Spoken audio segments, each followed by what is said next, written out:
Parecia ficção, mas é realidade. As mudanças climáticas ameaçam, sim, a sobrevivência do planeta. Continentes, países, regiões e cidades têm pago alto preço pelos crimes ambientais que acabam gerando eventos extremos na natureza. E quando o assunto são crimes ambientais, não faltam exemplos no Brasil, nem consequências que o digam os 6 biomas brasileiros: Mata Atlântica, Amazônia, Cerrado, Pantanal, Caatinga e Pampa. No programa de hoje, eu converso com Mariana Guinter, bióloga e professora da UPE, a Universidade de Pernambuco. Mariana, bem-vinda. Obrigada, Obrigada pela sua presença aqui hoje. Prazer estar aqui. Eu quero começar te perguntando, eu fiz a abertura falando em 6 biomas, queria te perguntar se a gente já pode considerar, e se pelo menos alguns especialistas já consideram, um 7º bioma brasileiro, que é o bioma costeiro marinho. Isso, o bioma costeiro marinho, os que você citou são os biomas terrestres, né? Que são organizações, né? São locais, áreas, que a gente pode chamar assim, que têm uma vegetação específica, um clima específico. Então, quando a gente vai para a floresta amazônica, a gente tem uma feição vegetacional que é diferente da Mata Atlântica, que é diferente do Cerrado, da Caatinga. E a gente tem toda essa região costeira. E a gente não está falando da Mata Atlântica, que é um bioma que está em toda a faixa litorânea do Brasil, mas a gente tem toda essa região que abrange os manguezais, as restingas, os costões rochosos, as praias, as dunas e os recifes de coral.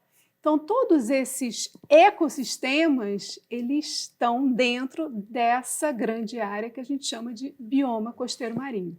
Então, toda a região marinha está englobada dentro desse grande bioma que a gente chama de bioma costeiro marinho. Então, sim, podemos já considerar um 7º bioma no Brasil.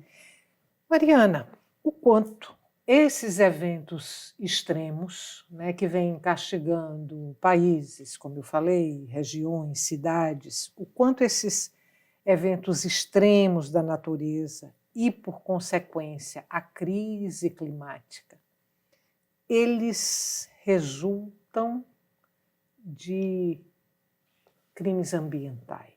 Tem uma relação totalmente direta, né? O mais conhecido é a Amazônia, né? E a gente sabe muito bem que... Bom, vamos pensar primeiro nas causas das mudanças climáticas, né? A emissão de carbono para a atmosfera. Então, a gente teria 2 grandes fontes, né, desse carbono, que um é a queima de combustíveis fósseis e o outro, as queimadas e desmatamento. Então, aqui no Brasil, o maior, né, a atividade que mais emite carbono, mais emite CO2 para a atmosfera, é a agropecuária. Então, o que acontece, por exemplo, na Amazônia? Né? O desmatamento, e a gente vem vendo isso acontecer ao longo dos anos. Né? O desmatamento na Amazônia aumenta também essa emissão de carbono, porque você não tem a floresta que está captando o carbono da atmosfera, e, além disso, você tem a queimada, né? Porque o desmatamento segue, né? O corte da árvore segue a queimada, e essa queima libera mais CO2 para a atmosfera. Então, o que está acontecendo? Né? Com o desmatamento, o clima do Brasil e da América do Sul vai mudando. Não sei se você já ouviu falar dos rios aéreos amazônicos.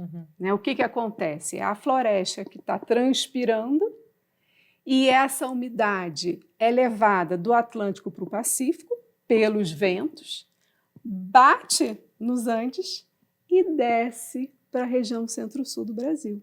Então, toda a umidade do nosso centro-sul e até Paraguai, Uruguai, ela vem dessa umidade da Amazônia.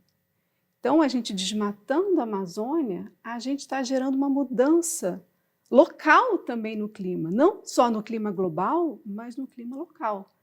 Então, desmatamento é uma das causas principais aqui no Brasil, desmatamento acoplado às queimadas, dessa quantidade de emissão de carbono.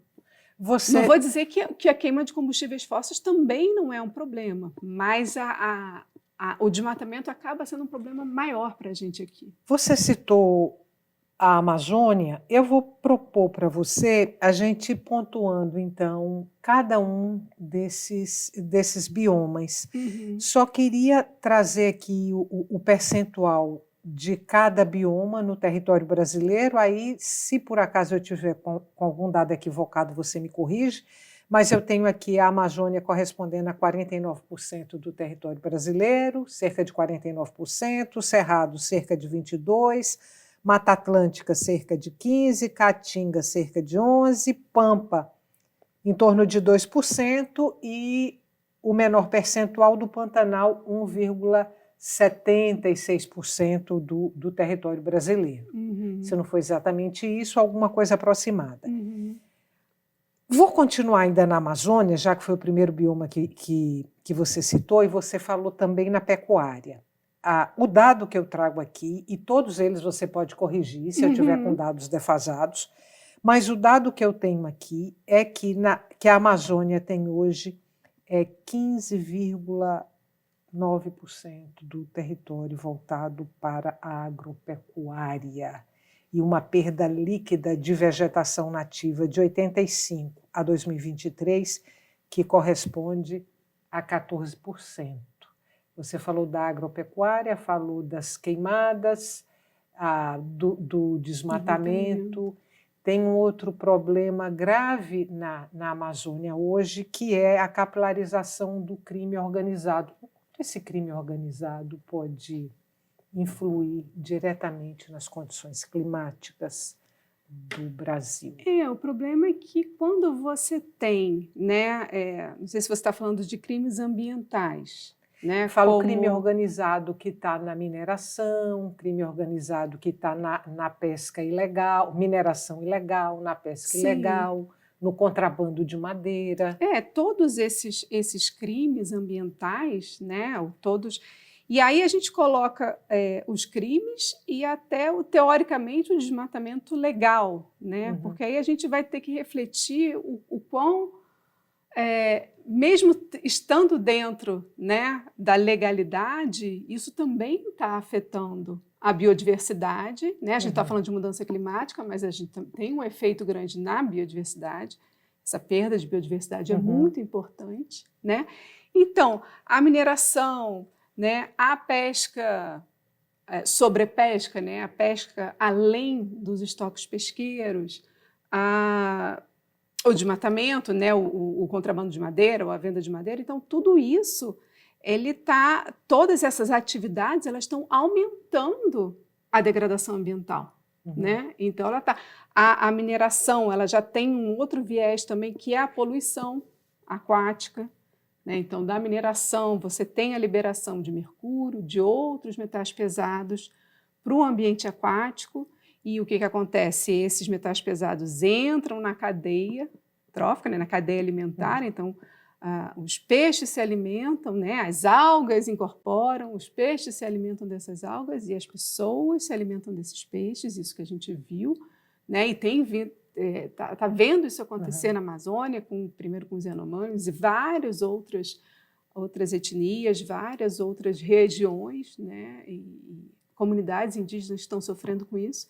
Então, assim, na verdade, a capilaridade de vários crimes que vem acontecendo e vários resultados, além até das mudanças climáticas. Numa perspectiva otimista e numa perspectiva pessimista, que futuro a curto prazo você vislumbra para a Amazônia?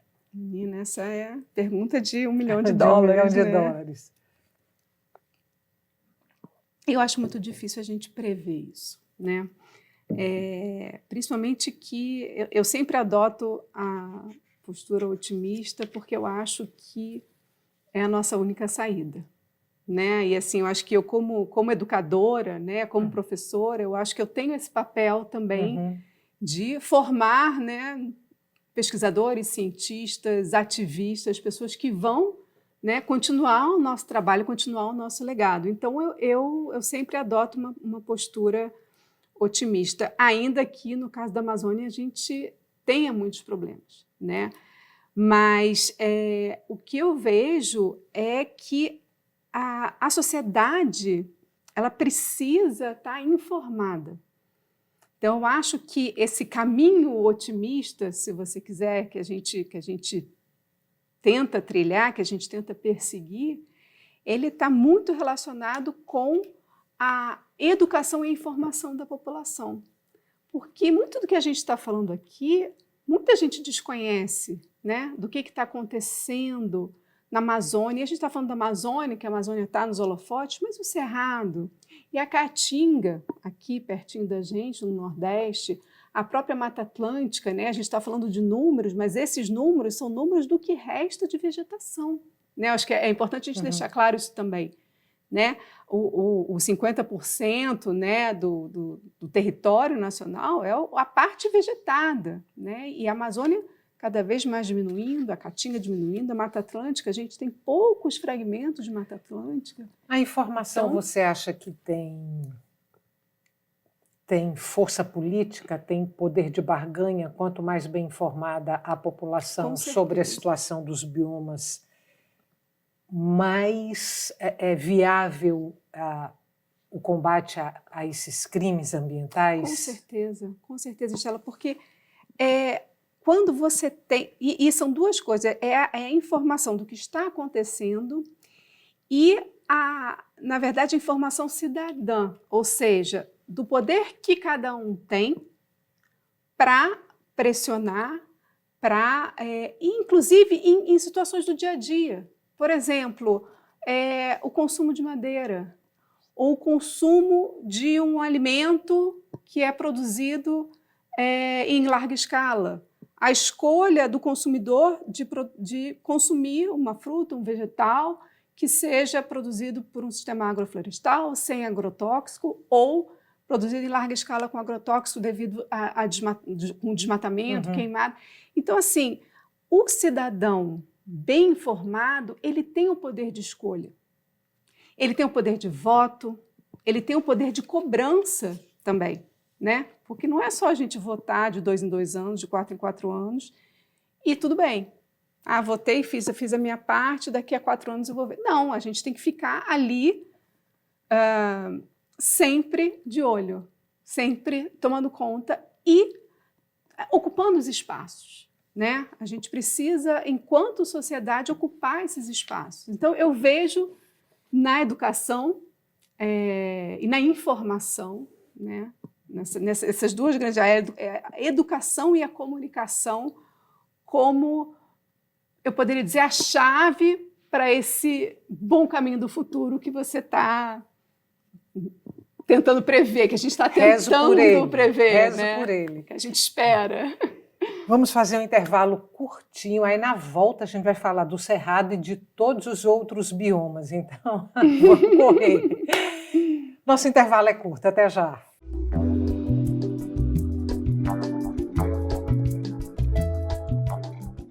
Estamos de volta com Opinião Pernambuco. No programa de hoje eu converso com Mariana Guinter sobre crimes ambientais e os biomas brasileiros. Mariana Guinter é bióloga e professora da UPE. Mariana, vamos começar pelo Cerrado. O Cerrado é hoje o bioma brasileiro que mais concentra atividades agropecuárias. Você já falou de quão nefastas são essas atividades agropecuárias para o clima, né? A situação climática brasileira. Tradicionalmente, não me parece, e posso estar enganada, tradicionalmente o agronegócio, vou me colocar porque eu embolei aqui o meu raciocínio, mas tradicionalmente o agronegócio não é muito afeito às questões ambientais. O que pode acontecer com o Cerrado, considerando aí que essas atividades agropecuárias avançam sobre o Cerrado brasileiro? É o que já está acontecendo, né, Estela? A gente está perdendo muita área florestada, né? E eu achei interessante você falar do Cerrado, tanto o Cerrado quanto a Caatinga, as pessoas não pensam como uma floresta, né? Não é uma mata fechada, como a Mata Atlântica, como a Floresta Amazônica. Então, é como se não tivesse vegetação ou como não tivesse importância. Mas a vegetação dessas áreas, elas contribuem muito para a captação de carbono também, né? Então, não é só a Floresta Amazônica, não é só a Mata Atlântica. Toda a vegetação, e aí também o Pantanal, também os Pampas, toda a vegetação, ela contribui muito para essa captação de carbono que eu falei. E, então, esse desmatamento ele vai ter o mesmo efeito, né? O mesmo efeito no aumento da concentração de carbono na atmosfera. Isso falando do clima, né? Sem falar da perda de biodiversidade, né? Da mudança de clima local e tudo que se envolve. Existe um marco referente ao avanço sobre o Cerrado brasileiro, um avanço visivelmente predatório? Tem esse marco? Um marco temporal? Assim? Momento em que se começou a perceber que o Cerrado estava sendo destruído de maneira criminosa. Não saberia dizer um momento, né? Porque na Mata Atlântica a gente tem, né, que vem com a história, né, da invasão brasileira pelos portugueses, mas no Cerrado não saberia nem chutar, assim, né, porque a gente vem de muitos anos e eu diria décadas, né, de devastação, mas eu não teria um momento em que o Cerrado passou a ser ocupado, talvez quando o Planalto Central começou a ser ocupado, né, com a criação de Brasília, mas estou aqui refletindo com você, eu não teria uma data precisa, mas eu acho que com a ocupação humana mais, né, intensificada, a gente começa a ter essa degradação maior por conta, né, principalmente da agropecuária. Goiás, Mato Grosso do Sul, Tocantins, Minas Gerais, Bahia, Maranhão, Piauí, Rondônia, Paraná, São Paulo e Distrito Federal. São os estados brasileiros com áreas de cerrado. Isso? Sim. Em todos eles, o cerrado de alguma forma ameaçado. Estou supondo. Eu diria que sim. Não teria um local... a gente tem a preservação das unidades de conservação, né? Isso é importante a gente lembrar, que as unidades de conservação brasileiras são áreas, né, inclusive que foram delimitadas para, como o próprio nome diz, a conservação daquele ecossistema. Então, nas áreas, né, nas unidades de conservação, a gente ainda tem uma preservação maior. Mas nas áreas de plantio, aí já é mais difícil. Vou trazer outro problema que aparece no Cerrado e aparece também em outros biomas brasileiros, mas eu vou colocar ele aqui no Cerrado para você comentar. Desmatamento intenso e uso excessivo de agrotóxicos. E aí a gente tem as bacias hidrográficas. Sim. Qual é o tamanho do estrago? Desmatamento agrotóxico. E quando você fala de agrotóxico, né, e está tudo junto, né? Por que a gente usa agrotóxico? Porque é o plantio em larga escala. Então você tem uma espécie que é plantada numa área enorme, então ela vai ter um predador, poucos predadores. Por que a gente tem a floresta tão diversa em pé? Não tem herbívoro na floresta? Ou seja, não tem insetos que consomem? Tem. Mas são as espécies que estão vivendo ali em harmonia. Você tem o herbívoro, a planta, o predador, a presa, né? Quando você tira toda aquela diversidade e planta uma única espécie, você vai selecionar um único predador, um único herbívoro, o que as pessoas chamam de praga. E por isso usa o agrotóxico, o herbicida, o pesticida, o fungicida, né? A praga no milho, a praga no cacau, Sim. a praga na soja. Ela está ali porque só tem aquela... E esse herbívoro, essa praga, não tem um predador natural. Porque aquilo não é nativo daquela área. Aquele milho não é dali, né? Então foi plantado. Coloca o agrotóxico. Para onde vai esse agrotóxico?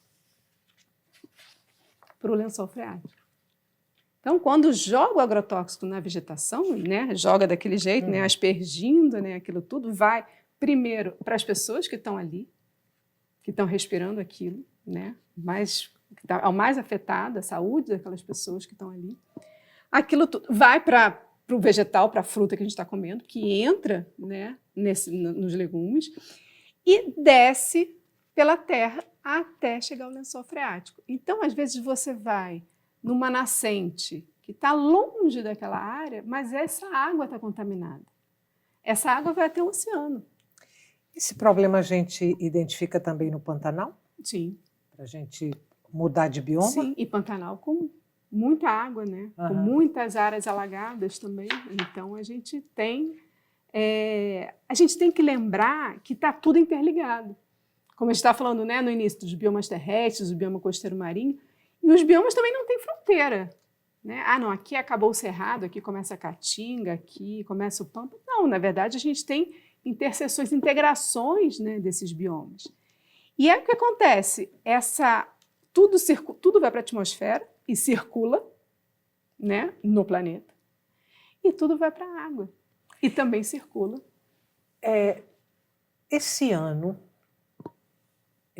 Ano passado, 2024, porque a gente está aqui no início de 2025, o ano passado foi um ano fortemente marcado pelas queimadas no Pantanal. Incêndios e mais incêndios e mais incêndios e mais incêndios.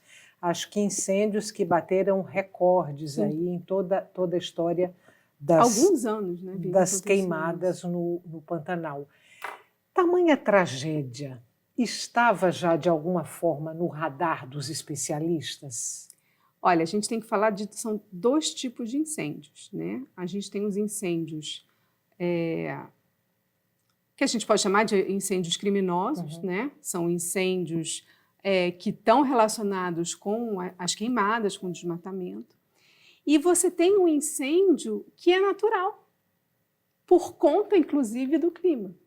Né? Então, assim, quando o clima está mais seco, é natural que tenham incêndios. Inclusive, em vegetação de cerrado, existem muitas espécies, né, de plantas que são adaptadas a essa seca e esse incêndio, são incêndios naturais. Então, é importante a gente fazer essa distinção do que é um incêndio natural do que é um incêndio criminoso. Porque, senão, às vezes, a gente vê uma notícia, né, um incêndio no Pantanal, alguém pode dizer, não, mas é natural, né? Ou um incêndio no cerrado, é natural, naquela área é natural o incêndio. Então, a gente tem que sempre fazer essa distinção. Com o aquecimento global, né? E essas mudanças climáticas, a gente já está prevendo isso. Secas mais profundas, mais prolongadas, enchentes da mesma forma. Essa temporada de incêndios, então, de 2024, que começou mais cedo, foi provavelmente já decorrência dessas mudanças climáticas. Os naturais, sim. Os incêndios naturais, sim. Eu estou bem preocupada com o nosso tempo, aí eu quero pular para a Caatinga, que é um bioma que tem somente no Brasil, e é um bioma sobre o qual tenho a impressão que se fala pouco. Sim. Quero que você me confirme se sim, se é uma falsa impressão, ou se fala pouco sobre a Caatinga, e se fala pouco sobre a Caatinga, por quê? Eu acho que eu concordo com você, né? Tanto que quando a gente começou a falar, a gente já falou da Amazônia, né? Você está falando da Caatinga, tem os Pampas também, né? Ninguém fala dos Pampas, né? Coitado dos Pampas, mas é que, na verdade, eu acho que é um pouco também dessa questão da vegetação vistosa, né? Então, a gente não acha que tenha que se preocupar, digamos assim, porque não se fala da biodiversidade, não se fala da importância, da função desse ecossistema. Está ameaçado de extinção a caatinga?